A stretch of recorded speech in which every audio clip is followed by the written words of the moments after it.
All right, so we've addressed drinking whiskey before, and Tim's going to walk us through how to drink it even more.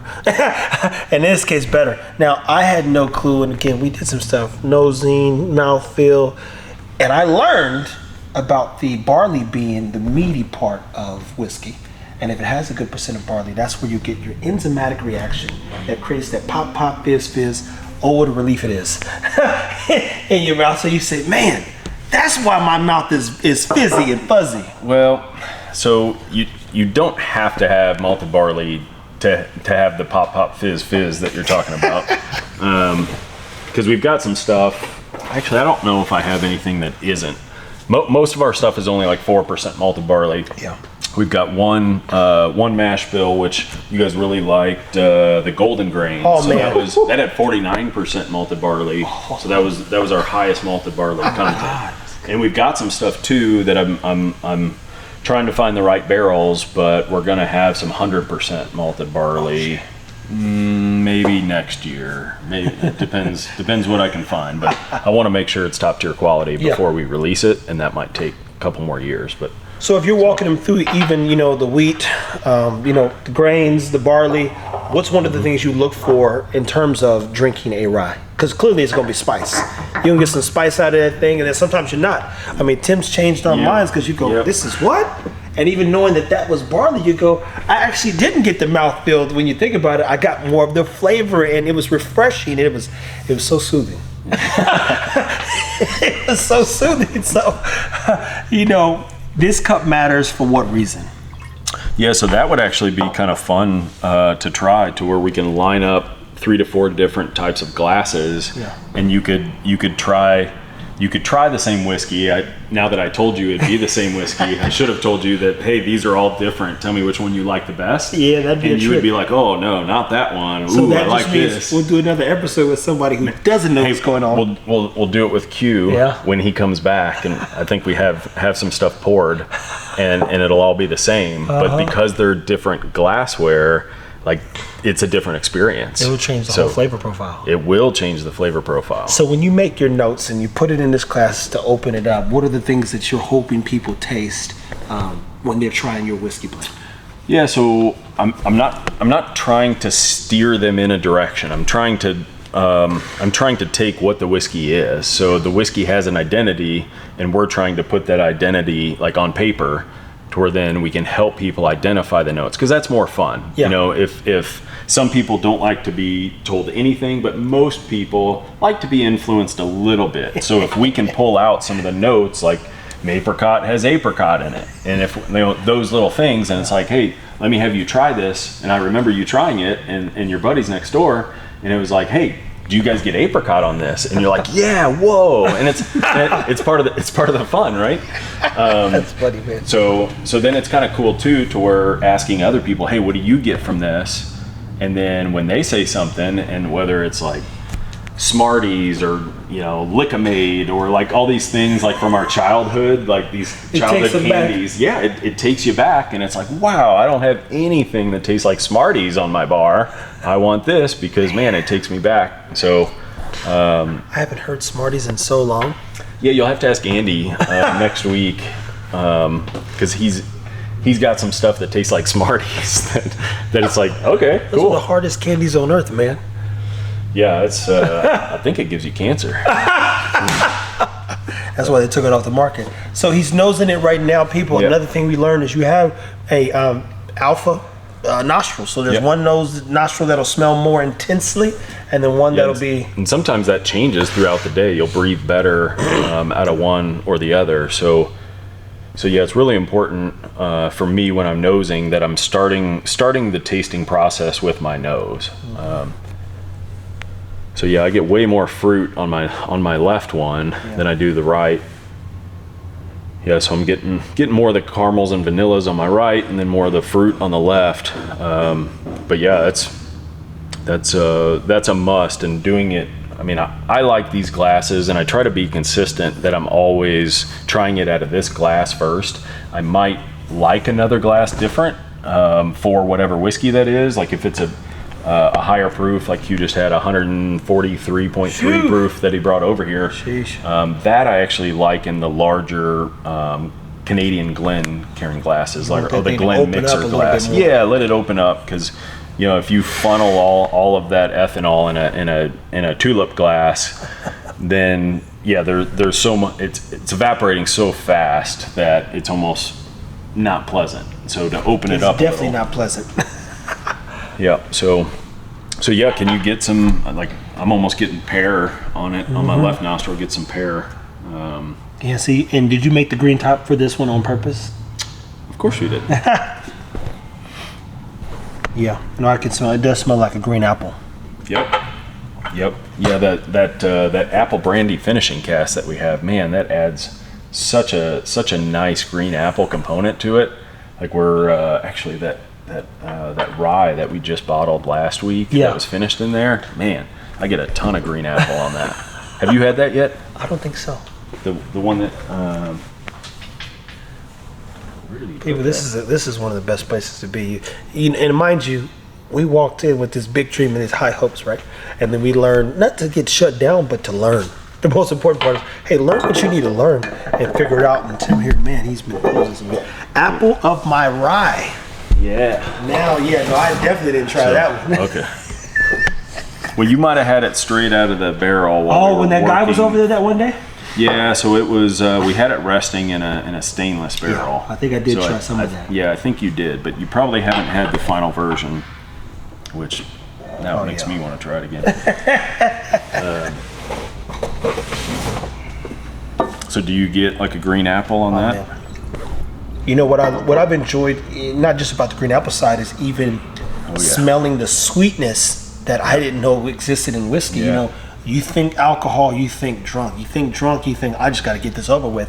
There's a subtlety to this whiskey, and all of it, to be clear, where you go, man, I want to enjoy this. So remember on your podcast when I said I want to slow down time, and I want this place to, you forget about everything else and all the other stuff you have to do, and well, not because of the alcohol, but you slow down and you really learn to appreciate what's in the glass. And when you take your time and like learn things about the whiskey and like all the stuff that you've like shotgun blast learning, it's like, man, what else do I not know, and what else can I learn? And it's like you appreciate what's in the glass more. What makes us really appreciate what you're doing too, because I think we were talking even earlier about scaling something. I said, look, what he does here is very important to a lot of good people, and I don't think there's no reason to speed it up. Let's slow. As a matter of fact, let's keep slowing it down so that we can bring in higher valued people that appreciate this process and get to be a part of it. Mind you, people, you join the club. You take some notes from people. He's happy to have people try it, and hey, well, you think we could do this next time? But there is the word you used, identity, right? Identity is, some people are going through identity crisis. I ain't gonna go left on this day, but you just go. Then you shouldn't drink high proof alcohol if you got an identity crisis. But in this case, come in here and find out which identity belongs to you. Yeah, and it's cool to know the profile of whiskey that you like, and then like the lockers over there. We're almost full up on the lockers now, where people have their favorite whiskey in there, or a whiskey that they blended here, or something, to where when other members are here, it's fun for them to go to their locker, pull something out that they want you to experience, because it meant something to them when they had it, or somebody shared it with them, so they want to now share it with you. So then we would say step 1 to tasting whiskey is making sure you have the glassware. Step 2 is probably finding somebody to share it with. Yeah, finding the right whiskey with the right person to share it with. Yeah, because it's there's certain bottles on here and certain whiskeys that some of them I wouldn't want to take on a boat or a lake trip, or there's some that I would take when I go fishing, or shooting with some buddies, or whatever it is, or maybe it's like going to see family and sharing it with my dad and my brother. Like, those are different bottles than if I'm sharing something with my wife, I know she likes some of the ryes that we do. So, it's picking the right whiskey for the right occasion, and the people that you're going to be drinking it with. So there you go. And I love that too, people. What we learned is definitely to share, definitely drink, but even taking time to appreciate the process, and that simply starts with your nose.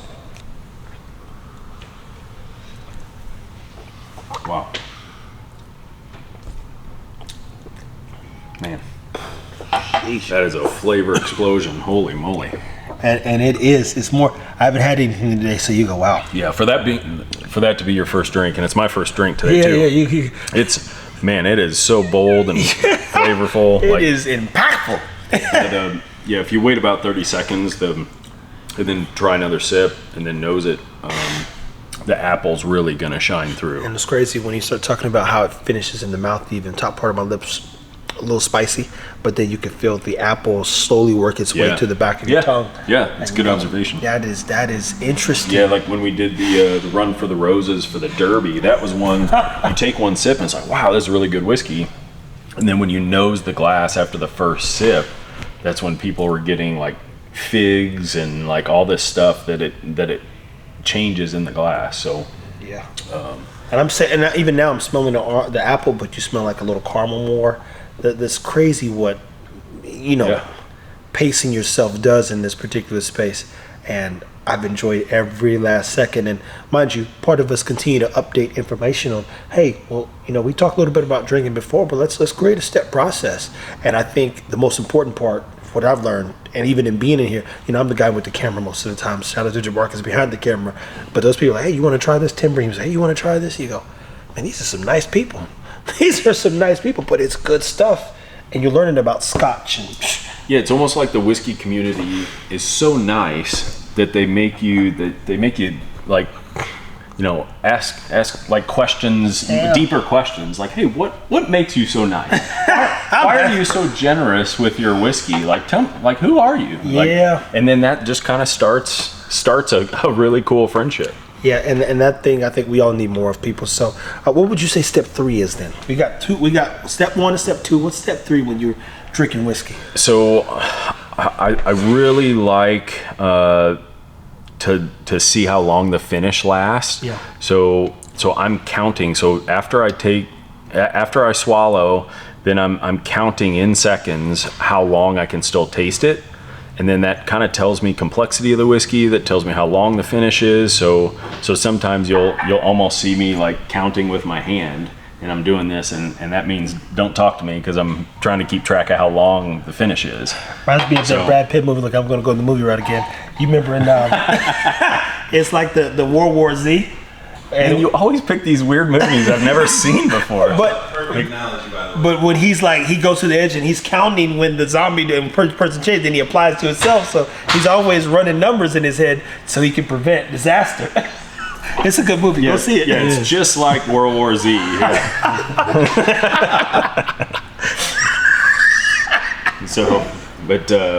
But yeah, so especially if I'm trying multiple whiskeys and I'm trying to find the best one of the lineup that we're making, so that could be the difference between what goes into the bottle and what doesn't go into the bottle. So if I'm counting and if I've got something that's like 42 seconds long versus something that's like 35 seconds long, that the one that's longer usually beats the one that's shorter. Yeah. So you're not necessarily your main focus at times is simply the finish versus not just the flavor up front. Well, it depends when I'm, before I've had it, then my priority is nosing. And then when I take a sip and I hold it in my mouth for a little while, then I'm trying to document what's happening. And in the flavors that I'm getting, does that change over the 5 seconds that I'm just kind of holding there? Or, I might swish it or I might chew it. Have you ever heard of the Kentucky Chew? No, I've never heard of that. Okay, so that's I don't know if it was Booker No or one of those guys from Jim Beam, I think, kind of coined the term Kentucky Chew because they would chew the whiskey. So they would get high proof whiskey, they would take a sip, and they would chew it. And if you take really high proof whiskey and you do that, it agitates it, and it's not an enjoyable experience. So, but so hey, 120 and up, don't do it. It kind of depends on the whiskey. So, I mean, I've got some stuff that's 120 that's super smooth that you could chew it all day long, or I've got some stuff that it still needs a few years, and if you chew that one, it's like even if it's 110, you're not going to be happy. So. Interesting, the Kentucky Chew. Well, we're gonna have to chew on some whiskey. I never heard about that one. Yeah. So we'll pick a whiskey that changes with the chew, and we'll see what you think on it. Jesus Christ, man. Well, people, we've got a few steps for you as you learn and lean into whiskey. Whiskey, man, I still can't describe it. You know, I'm pretty good at descriptions. And when you're walking through this process, as you're teaching us about the drinking, the tasting, the smelling, the sharing, the caring, the learning, the loving, the living, and then the slowing down of time, putting the right energy and effort out there and intent and just aligning with other people with like minds, you go, man, this is crazy. What's cool is like the longer you hang out here, Yeah. the longer or the more you'll think, oh man, I've got this thing coming up, or I've got this trip, or I'm taking this vacation, and then you're like, man, it would be really great to have a whiskey like this on this vacation. So then it's like, okay, now we can make that for you, Yeah. or you can come in and blend that. And now you're making the specific whiskey that you thought about in your head, and now it's going from just a concept to now it's in the bottle, and now you're on vacation. So it's pretty cool. That is crazy, people. Listen, stay tuned. Thank you as always for watching. That's good, man.